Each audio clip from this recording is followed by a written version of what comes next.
is Stack Canine Training, and I'm stationed in Collegeville, Pennsylvania. Today I'm talking about the Mini Educator by Ecollar Technologies, the 2-dog unit. So this is what it's going to look like when you open your box. So you get basically you get your remote out, and you've got 2 collars in here, and I'm just going to pull them out and show you. One's red, one's black. What's really cool about this is that there's a red and a black button on the remote. And the black button will correspond to the black collar. The red button corresponds to the red collar. Did I say that right? Anyway, I think you get the point.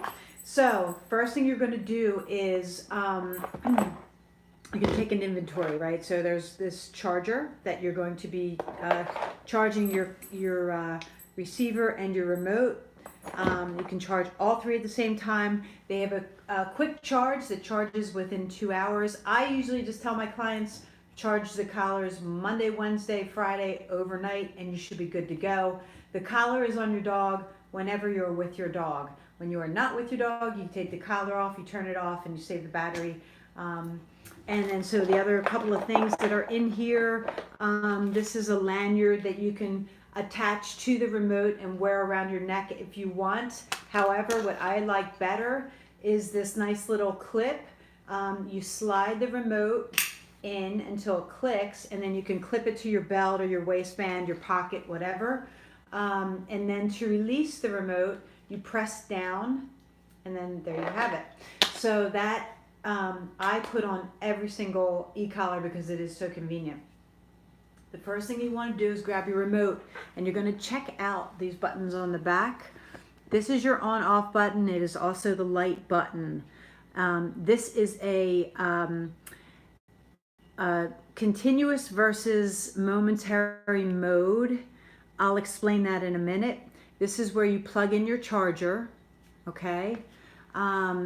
This is the button that you would use to switch between dogs so that you can turn on the light on their collars, and I'll show you that in a minute. This here is your, well, let me just go ahead and turn it on. So you press it until this turns on. You see that LCD light up there? Now this is the antenna. You have a 1/2 mile radius with this particular model. Here's your dial for stim. It goes from 0 to 100. We're teaching dogs at what we call working levels, which are very low levels.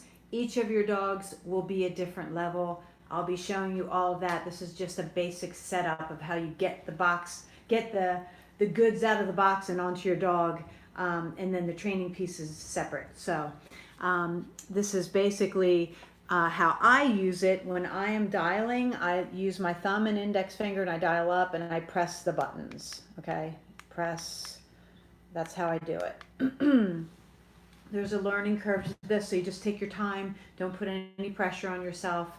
Your dog has to learn the sensation, the tingle of the collar, and you have to learn how to dial up and hit the button, and you get your coordination and your practice just by using it. So don't be intimidated by the tool, because if you think too much about it, you'll be overwhelmed. So what you want to do is just take your first collar out of the box, doesn't matter which one, and you're going to take this red dot and this red dot, and you run them along each other to turn on the collar. You do the same thing to turn off the collar. So you'll run them along to turn on, run them along to turn off. You have to turn off your remote and your receiver separately. They don't turn off simultaneously. So once you turn on your collar, you'll see a green light. Make sure that you continue to see the green light blink. Sometimes if you do a quick swipe, it'll blink green, but it's not really on, and then you'll put the collar on your dog and you'll be like, why isn't this working? You're dialing up, and it's because it never really turned on. So just make sure that you do see that continuing blinking green light. When you put this on your dog, so these are really nice collars. These are not the standard collar. I always have a quick snap put on every collar that comes in because it's easier just size it to your dog, and then once you have it sized, you can just do the clip, okay? So when I work with my clients, I help them size it. What you're looking for when you do size this, if you're doing this on your own, you're looking for a super snug fit. The receiver box needs to be nestled in the fur of the dog, and you're going to place it at either 4 o'clock or 8 o'clock, and I rotate it like every 6 hours. I'll rotate this box, okay? And when you first start out with this, you're always checking for any kind of skin irritation. Some dogs are very sensitive to these contact points, and so Ecollar does make hypoallergenic contact points if you need them. And they also have different, each Ecollar comes with a short and a long contact point. If you've got a dog with super long fur, they have all kinds of contact points to work through that. And that's something you would just call Ecollar and talk to them about, or give me a call and I can help you figure out which one. But once you get this on your dog, you want it to be super snugly fit, and you need to be aware that when you are sizing your dog, that when you put a collar on a dog, sometimes they'll puff up their neck, and so when you snap it up and you think you're good to go, it might not be snug enough. So it really needs to be snug. It cannot move, and you want to just barely be able to fit 2 fingers under that collar, just to make sure that. And you may need to peel back fur. If your dog's a furry dog, you want to really peel back that fur and expose the skin to get the contact points on the skin, okay? And it's going to be at 4 o'clock or 8 o'clock. If you do it right here, this is the most sensitive part of the neck for the dog, so that's why we do it here or here. And then you'll do the same for your other collar. It's the same rinse and repeat for the second collar. You turn it on, you run it across. Make sure you're taking these 2 red dots, red dot, and you are running them across. There you go. This is already on, okay? And then you should be able to hit that red button. See the red button there? If I hit the red button, it corresponds to the red collar. See how for as long as I hold this down, there's a red light? That means the dog is getting continuous pressure, and that's what the pressure, it's like a pulse, right? And the same goes for the black, okay? Just hold that black button down and it's continuous. So the technology of this collar is, it's TENS unit technology. So it's medical grade TENS unit. So if you've ever been to a chiropractor or physical therapist, you know that sensation. It's like a tingle, and you can dial up that tingle from 0 to 100, 100 being the highest. And dog trainers would use that for dogs with serious behavior issues like aggression, things like that. You will be using higher levels to correct behaviors that you don't want.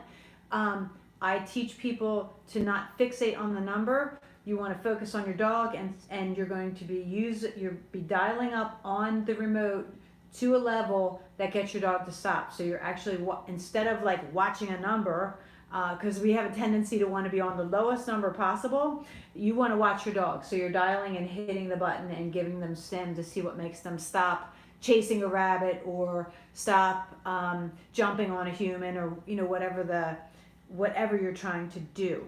But we obviously first condition the dog at really low levels. It's called the working level.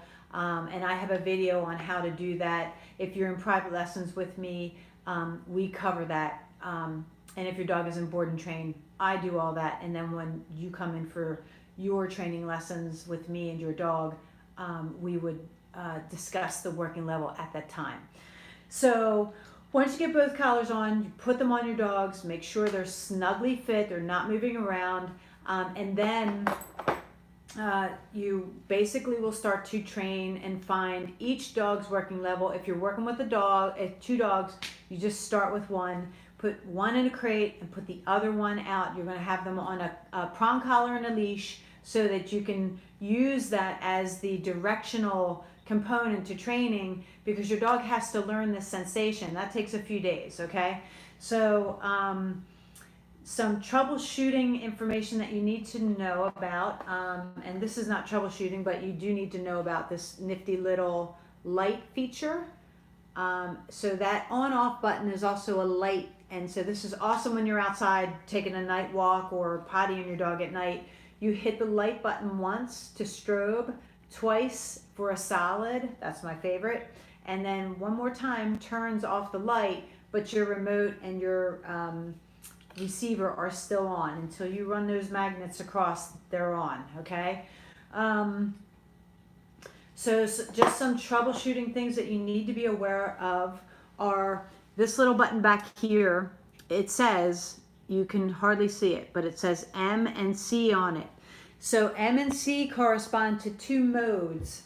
The first mode is continuous. See, for as long as I hold down that button, the dog is receiving that pressure, okay? And the pressure feels like that. And I always tell clients, you feel this first before you put it on your dog. And by the way, if you hold this down for 60 seconds, it times out. The other mode, if you press in this little button here, is momentary. So watch the light. See that? I'm still holding the button down, but it's bloop, a bloop of pressure. And that's why I don't like momentary, because it's not enough time for a dog to understand that what you're looking for. So we're always going to be on continuous. The way that you know you're on continuous is you will see the letter C on the LCD screen. If you accidentally bump this button, and it's really easy to do, that's why I point this out, you'll see an M and you'll be like, what the heck? So you just make sure to press it one more time so that you see that letter C. The other thing that can happen is this dial here for the stimulation can get pressed in. If it gets pressed in, it locks the stimulation at whatever number. So you'll be dialing up and you'll be like, I'm stuck on this number here, and it'll be stuck for one dog because you have to actually lock the number.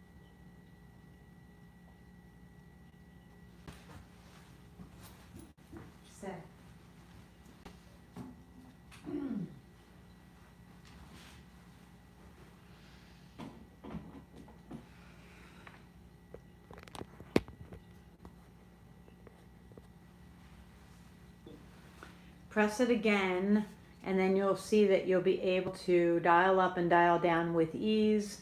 And just make sure that each collar is not locked. And the way that you do that is you use this this button here. It says T.